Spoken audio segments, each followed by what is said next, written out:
impor betul. Bagian yang terakhir supaya selesai sudah. Kita kembali kepada firman Tuhan masih tetap yang sama. Ya, Tuhan katakan bagi setiap kita hari ini untuk kita melihat. Kalimat yang terakhir dikatakan bahwa berbagai orang yang bertahan dalam pencobaan sebab apabila Yesus Tuhan uji akan menerima mahkota kehidupan yang dijanjikan Allah kepada barang siapa yang mengasihi Dia. Bagian yang terakhir, hal apa yang perlu kita lakukan supaya kita bisa bertahan menghadapi setiap pencobaannya. Yang terakhir Tuhan yang minta dari setiap kita harus lebih mengasihi Tuhan. Mahkota kehidupan diberikan kepada orang-orang yang mengasihi Tuhan. Maka kita harus mengasihi Tuhan. Bukan cuma di bibir, tapi tulus dari hati. Ada banyak orang tanya, mengasihi Tuhan, dia mengasihi Tuhan. Tapi belum tentu hatinya mengasihi Tuhan. Ada banyak orang melayani Tuhan, tapi belum tentu dia mengasihi Tuhan. Hari ini Tuhan mengatakan kita harus lebih mengasihi Tuhan. Cara kita mengasihi Tuhan seperti apa? Belajar mentaati perintah-perintah Tuhan. Itulah kasih. Makanya 1 Yohanes 5 ayat 3 katakan, barang siapa mengasihi aku, dia harus melakukan perintah-perintah. Perintah-perintahku itu tidak berat. Maka ayo kita mau belajar mengasihi itu. Perintah Tuhan itu apa? Ayo melayani Tuhan. Perintah Tuhan apa? Ayo berdoa, ayo beribadah, ayo baca firman Tuhan. Itulah perintah Tuhan bagi kita. Apakah yang Tuhan perintahkan kepada kita itu hal yang berat? Tidak. Tidak ada orang tua waktu dia tahu dia anak itu tidak mampu memikul sesuatu beban yang lebih berat dari kekuatan, tidak mungkin dia suruh. Tidak mungkin bapak bilang ini, kakak Yos, ada beras 8 karung itu, 1 kali angkat. Jangan sendiri angkat 1 kali. Saya percaya bahwa waktu 2 karung itu berdiri sungguh bapak. Iya, iya tuh. Saudara, saya katakan bagi setiap kita, ya, ini hal yang Tuhan meminta bagi setiap kita. Ayo, mari kita. Perintah Tuhan itu tidak berat. Yang membuat kita berat mentaati perintah Tuhan adalah orang yang bertolak belakang dengan kota pun kehidupan, keinginan. Saya mau beribadah, tetapi ada acara keluarga. Soalnya pilih perasaan yang nanti ini bab tua dong datang undang langsung, kasih tahu langsung, ya toh perasaan yang bab tua ya toh. Nah kalau orang begitu katanya kan bisa bilang, nah ini juga Tuhan undang langsung. Kan Bapak Yandi bilang begitu. Saudara, kadang-kadang katanya menjaga perasaan manusianya. Padahal kan ibadah kan tidak lama. Saya punya prinsip satu, ibadah itu kan tidak lama. Bukan ibadah 1 hari penuh seperti zaman Taurat yang setengah hari. Ini kita ada di zaman anugerah. Dulu orang bilang ibadah setengah hari, oke 1 hari kuduskan hari Sabat. Satu Sabat itu lu tidak boleh kerja, semua lu kasih untuk Tuhan. Nah sekarang zaman anugerah ini Tuhan kasih kita nih hanya cuma 2-3 jam. Itu juga terlalu berat. Sekarang gereja supangkas 1 jam cukup. Ada gereja 1 jam. Iya, menyanyi 1 lagu, pujian 1 lagu, penyembahan 1 lagu, bersaksi 1 orang, firman Tuhan. Itu lebar 1 jam luruh baru ke gereja jam 6 1 jam lagi. Iya. Sekarang gereja tuh kalau orang kalau dengar khotbah lama-lama harus bilang begini, Islam. Dia pikir itu makan, pulang tidur, jalan-jalan. Pokoknya apa yang dipikir? Dia pikir pulang cepat mau duduk baca cerita orang pun duduk berdiri. Kalau cerita orang duduk berdiri, malu pun duduk berdiri lu semua cerita. Kehidupan sekarang seperti itu. Perintah Tuhan itu tidak berat. Kita belajar dari lagu anak sekolah minggu.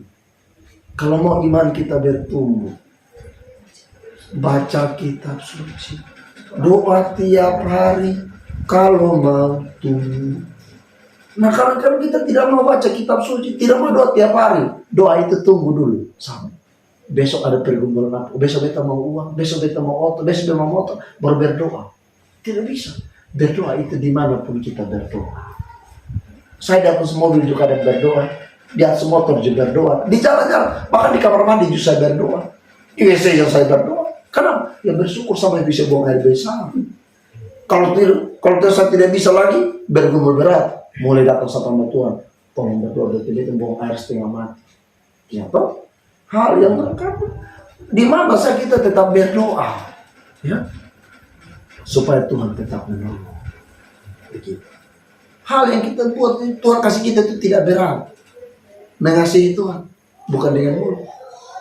Firman Tuhan tidak pernah Tuhan bilang begini, ayo kasih aku dengan mulutmu saja, dengan kata-katamu, tidak.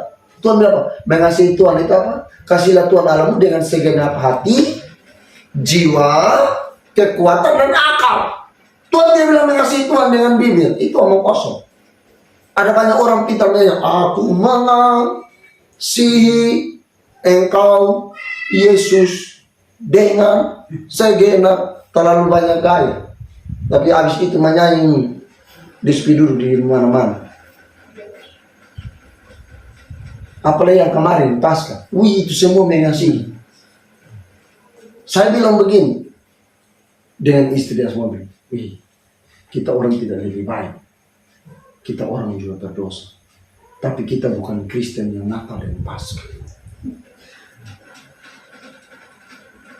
Paskah itu saya bilang waktu pas Paskah, pas Jumat Agung, beta percaya setan semua hilang dari manusia. Semua itu dipenuhi dengan Roh Kudus, gereja penuh. Tapi habis Jumat Agung, setan masuk kembali, gereja kosong. Ini kan konyol dia bilang. Tunggu perjamuan dulu. Setan semua keluar. Tapi habis perjamuan, dia kembali lagi. Ini memang. Saya bilang begini, di mana-mana saya katakan, pastikan buat ibadah 2 jam harus bisa mempengaruhi waktu 22 jam kita. Harus bisa membuat 22 jam kita ini menjadi pribadi yang lebih baik. Ibadah 2 jam harus bisa mempengaruhi 22 jam kita hidup di luar hadirat Tuhan. Kan kau ibadah ini kan 2 jam, Ustaz. Tadi kau mulai jam berapa? Jam 6. Ini baru jam 7. Ya toh? 1 jam saja kalau dia bisa mempengaruhi kau 22 jam. 23 jam itu baru luar biasa. Makanya saya bilang ini, jangan jadi malaikat waktu ada dalam hadirat Tuhan. Tapi di luar sana, kau lebih jahat dari Lucifer.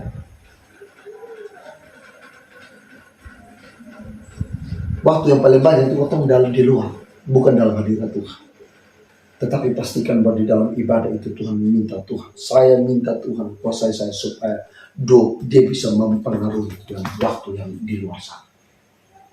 Sehingga apa? Supaya orang melihat Tuhan dipermuliakan. Saudara, saya mengatakan bahwa saya tidak baik. Saya orang yang tidak baik.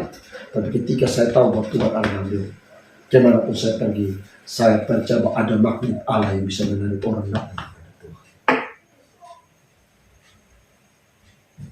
Itu yang saya mau. Kalau saya manusia, saya mau demikian. Hamba Tuhan saya mau begitu. Apalagi Tuhannya. Nah ini yang Tuhan mau. Ayo kita belajar mengasihi Tuhan. Dengan apa? Mentaati perintah Tuhan. Dalam apa? Melayani Tuhan. Ya. Ini yang Tuhan mau. Seperti yang saya katakan, siapapun bisa melayani Tuhan, tetapi belum tentu mengasihi Tuhan. Lebih baik saya tidak melayani, tapi saya mengasihi tulus pada hamba. Daripada melayani tapi banyak kemunafikan, daripada melayani kok itu hanya omong kosong, lebih baik saya tidak melayani, tapi saya mengasihi Tuhan. Tuhan bilang apa berbuat? Iya, ibadah berbuat, baca firman Tuhan berbuat, pokoknya semua berbuat. Suruh berdoa, kalau saya berdoa, saya berdoa, begitu. Tetapi mengasihi Tuhan sungguh-sungguh. Memangnya melayani dulu baru Tuhan berkata. Melayani itu harus di mimbar dulu, tidak. Saat kau bisa melayani kau keluarga, saat kita bisa melayani orang tua kita bisa melayani, itulah pelayanan. Nah, pelayanan yang kita lakukan itu bukan pelayanan hanya dengan setengah-setengah. Melayani harus dengan tulus hati. Melayani harus dengan keikhlasan, dengan ketulusan. Kalau melayani sang tulus, lihat, kalau mama waktu melayani bapak sang tulus, bikin kopi datang, mesut, beta percaya, bapak bilang, beta mau kepingin minum kopi jadi pemalas, bahkan balik saya bilang, beta minum di warung masih lebih baik. Mbak datang, mas kopinya mas, bahkan pulang lagi ketemu minta, terima kasih mbak, iya. Kalau di kotong, memang kadang-kadang kotong soalnya begitu. Waktu kasih kampanye di galas, selalu minta terima kasih, tapi di warung kotong minta terima kasih. Iya toh? Ini kadang-kadang tak balik bolak-balik. Iya. Memang istri lo melayani dengan papa, sudah nih, iya toh? Sudah ada makan tuh. Kalau ada begitu, puji Tuhan. Nah kalau semua kali, nah, terima kasih ya. Beta setiap kali istri bikin minum datang tuh saya, terima kasih Tuhan Yesus berkati. Kan saya susah ngomong, iya loh, saya terima kasih. Tapi kalau saya pernah begitu jauh nanti pasti ini korpos hidup dong. Ya tapi firman Tuhan kan hidup, kan memang seperti itu. Kan tidak susah ngomong gitu. Beta selalu membuat hal itu supaya orang benar. Dia bilang private business. Waktu dia datang, saya terima kasih Tuhan berkati. Waktu dia ambil piring jual, makasih Tuhan berkati. Kan itu katakan sangat susah buat ketemu, apalagi ketemu suami istri. Nah kita pernah bilang gini, kalau begitu ingat buat tuh. Dan pasti udah bilang, aku ketemu buat, aku ketemu malu, dan istri gue begini kali ini, pengurangin roh kudus. Ya. Nah itu, oleh karena itu ada hal-hal yang perlu kita lakukan. Ayo jaga persekutuan kita. Jangan relasi hubungan kita dengan Tuhan. Nah, kalau kita mengasihi Tuhan, kita akan menjaga hubungan kita. Seperti apa? Kita sayang kita ke rumah tangga, kau jaga ke rumah tangga jangan rusak, jangan hancur. Mengasihi begitu. Mengasihi tanya beta tidak menyakiti dia. Sekalipun dia menyakiti beta, tapi beta tidak menyakiti. Itulah kasih.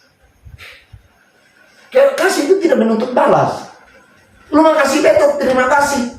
Lu suka beta tetap mengasihi lu. Beta pernah katakan ini kepada beta saudara. Ketika dia tidak suka dengan beta yang bilang, jujur di hadapan Tuhan, saya tidak pernah menaruh rasa tidak suka. Yang saya tahu kalian satu saudara, saya mengasihi kalian. Selesai.